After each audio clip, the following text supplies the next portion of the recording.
Hello again, this is T-Bone 2004, and this is my honest opinion.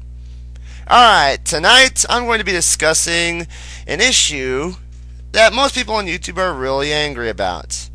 I'm going to be giving my honest opinions about the decline of Nickelodeon. Or, in this case, the death of Nickelodeon.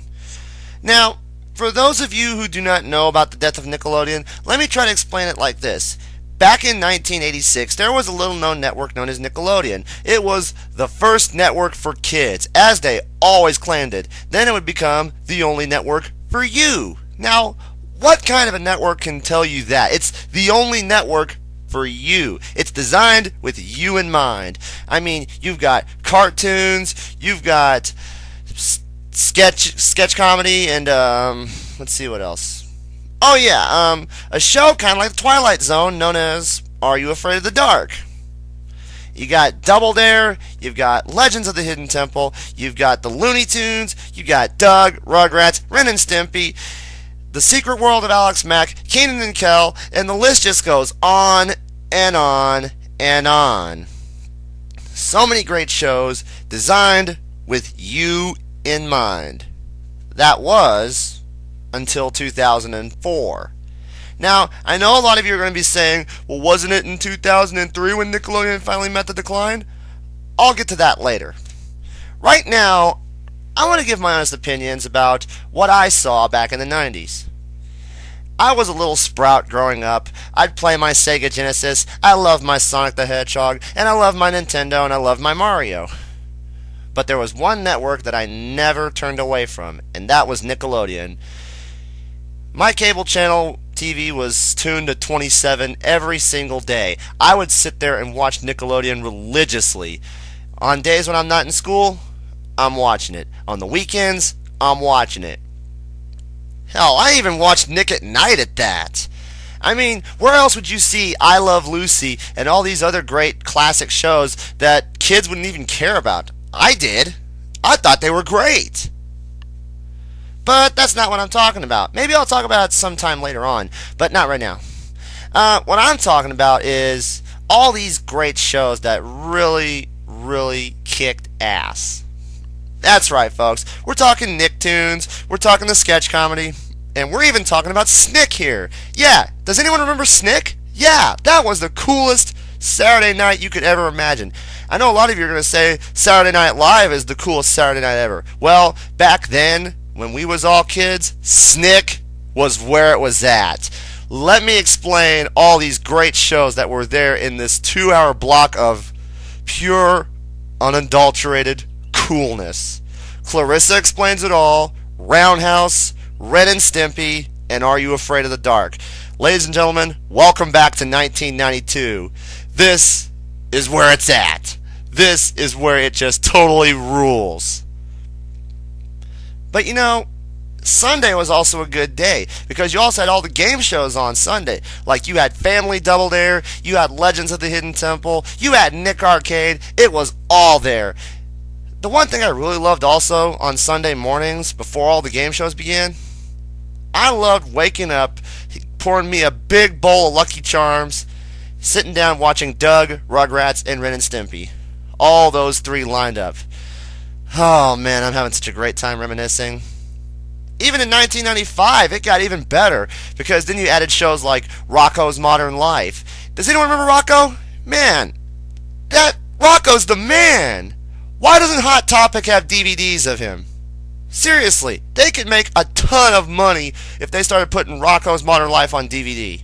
I mean, they already did it with Invader Zim. By the way, I'll get to that later. But anyways, we're moving on. Well, personally, my honest opinion was that Nickelodeon was really taking off between the times of 1992 up to about 1999. Now let me go ahead and just skip ahead to 1999 because it's not called my honest opinion, it's just so I can reminisce. No, this is my honest opinion on the whole decline thing of Nickelodeon or whatever. Okay, let me explain it like this. In 1999, I think this is where I finally got turned off of Nickelodeon, being because I was 13 years old and I'd got me a Sony PlayStation. I was into Tony Hawk's Pro Skater. Whoop-de-doo, skateboarding. We all know where that franchise went. Anyways, in 1999, you had all these oddball shows coming on, like the Amanda Show, and what else is there? I don't know if Zoe 101. I think that was more along the lines of 2004ish or whatever. I don't really care. It's like, I'm just going to go ahead and say it like this. Between the timelines of 1999 and 2004, I think I saw the decline of Nickelodeon, because you had all these oddball shows coming along, like The Amanda Show, and then you had the Fairly Odd Parents. And by the way, for you Fairly Odd Parents fans, I'm not bashing you, and I'm not even criticizing you. I'm just telling you right now, I think around this time when the Fairly Odd Parents first premiered, this is where the network was meeting its decline.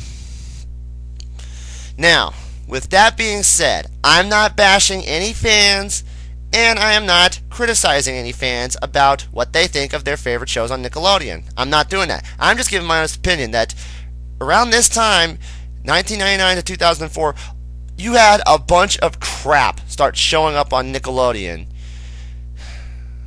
Let me see. I might as well retread the water again. The Amanda Show, SpongeBob SquarePants, Eddie McDowell, or whatever that show was. I don't really care. All these crappy shows were taking the place of all these great shows. They started yanking off shows like Hey Dude, Salute Your Shorts, and everything. In 1999, you know what happened to all those wonderful shows? Gone. And I'll tell you who did this. I'll tell you right now who pulled these shows to make way for this new generation. I'm not even going to name them. You know who they are. I'll tell you right now. Their closing logo in 1986 was a giant silver V. That's all I'm going to say. Now, for those of you who are aware, earlier in the rant, the honest opinion, man, I left the Pepsi. I had mentioned Invader Zim. Now, in 2002, Invader Zim first premiered on Nickelodeon. This show could very well be described as Nickelodeon's swan song, because this show was underlooked. You have so many underground fans of Invader Zim, and this show was so underlooked that it just fell into darkness and never saw the light of day again. And then, of course, Nickelodeon came along and said, "Sorry, Jonan Vasquez, but your show is not really cutting it, so we're canceling the show." But have you seen the fan base for Invader Zim now? Totally opposite than what it was back in 2002. Zim has a growing fan base, and Gers is no exception.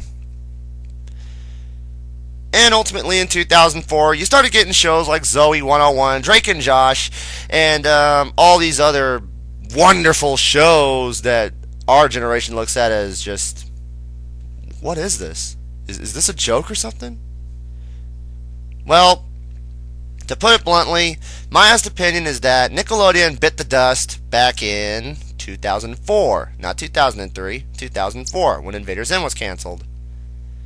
So with that being said, that's my honest opinion on the whole Nickelodeon is dead thing.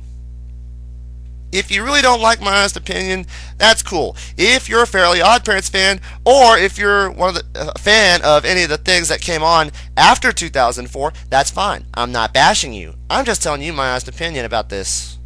With that being said, I thank you for your time, and I hope you agree with everything I said. Oh, and trust me, I've got more honest opinions coming up. For you Sonic fans, I've got a special honest opinion that's going to hit home.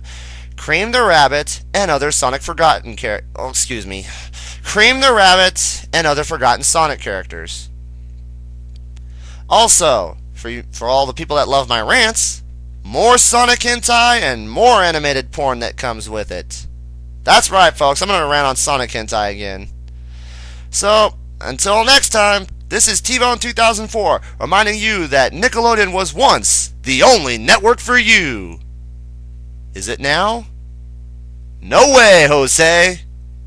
Have a great day.